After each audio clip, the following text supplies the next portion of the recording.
the debt ceiling, pressing pause on the debt ceiling, balancing the budget, and raising the debt ceiling. All things I'm going to chat about today in this video. And let's see how many times I can say the words debt ceiling. They're pretty interesting facts, though, seriously, if you ask this numbers nerd, because I'm all curious about statistics and the statistical odds of the US government defaulting on its debt on June 1st, 2023 are difficult to predict with certainty.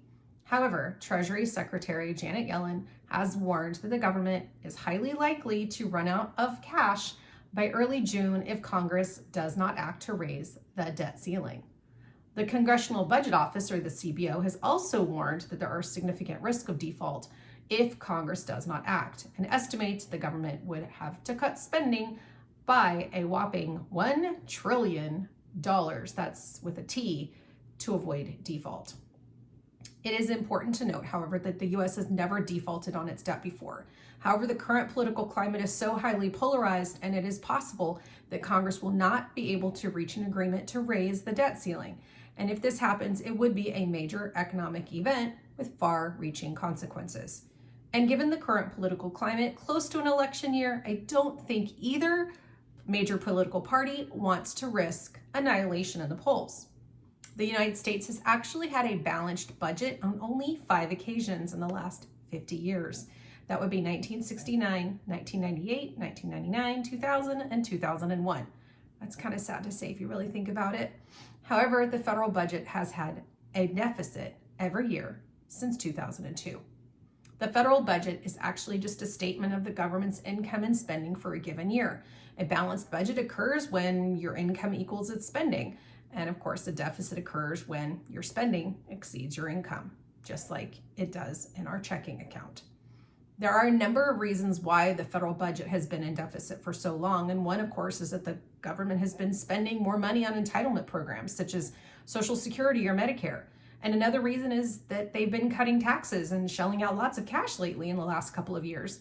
No one in the government wants to be responsible for cutting programs or raising taxes because, let's just face it, in the end, they would be considered the bad guy or gal in someone else's eyes. And even though in the end, this is the only way to get things done, really, and balance a budget in the first place. Growing the economy, however, would be a great source of raising money and raising the tax revenue to be able to generate extra income for the economy without ticking people off. So, small businesses, let's get to it and do this. The federal budget deficit has a number of negative consequences, and it can lead to higher interest rates, which could make it more expensive for small businesses and big businesses alike to borrow money and invest. It can also lead to inflation, which can erode the value of savings and investments. Interesting. Reducing the federal budget deficit is a very complex issue, and there's no real easy solution. However, it is important to address the problem, and as the deficit is a major threat to the long-term health of the U.S. economy. It is important to note, however, that the United States has never defaulted on its debt due to failure to raise the debt ceiling. However, there have been 4 times when the government has failed to make a payment, but these were unrelated to a debt ceiling. That 4 times was in 1790 due to the Revolutionary War, in 1814 due to the War of 1812, and in 1837 unable to pay due to the Panic of 1837, and of course in 1979 due to the Iranian hostage crisis. In each of these cases, the government was able to make the debt payment after taking emergency measures. However, a default in the national debt would have a much more serious impact on the U.S. economy. Now, the U.S. has raised the debt ceiling, this is really, really sad to say, 78 times since 1960.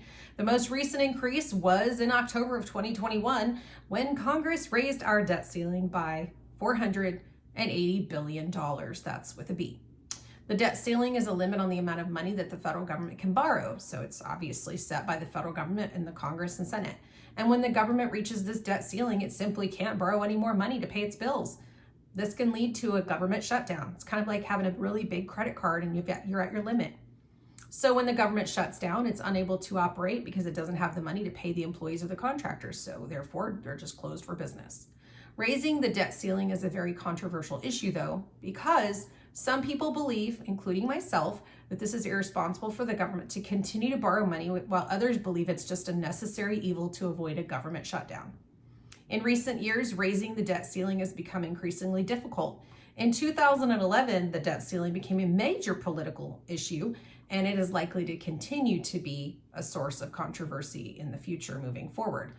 The US can also, in lieu of raising the debt ceiling, they could just press pause, and pass legislation that would just suspend the debt ceiling for a certain period of time.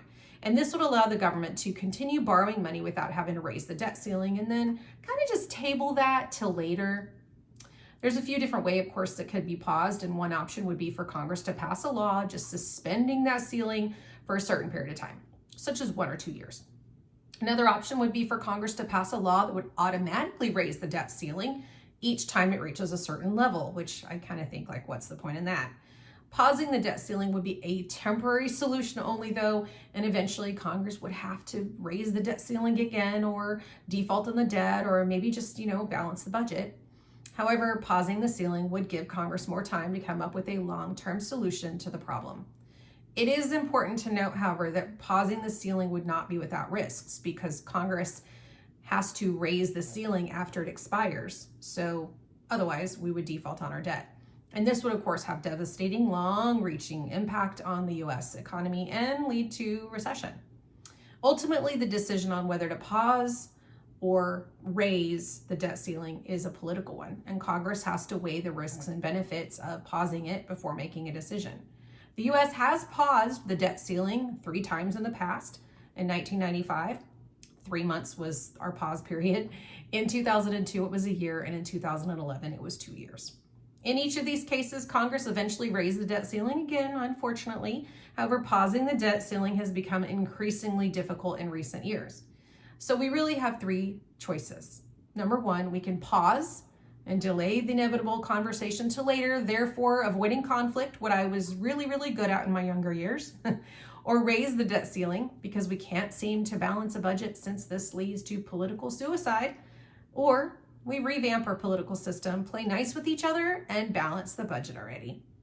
So there's a little bit of insight to all the news drama of late. Do I think we're going to default? No, I do not, because it's too close to the election year, but we shall see in about 10 days what happens. So thanks for watching, sharing, and please consider subscribing to my channel. Talk to you later.